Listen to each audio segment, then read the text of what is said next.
لازم تستفاد بكل حاجة حواليك واوعى ترميها. يعني المخلفات بتاعت العصفورة اللي قدامك دي هو سماد طبيعي قوي جدا للزرع.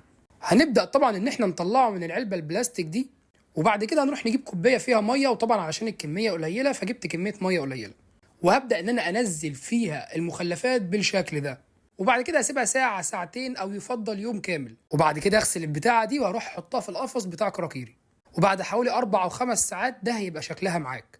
هتبدأ بقى انك تسقي بيها الزرع كمية بسيطة زي ما انا بعمل كده بالظبط، وطبعا لازم تشرب الزرع بتاعك قبل ما تحط له السماد.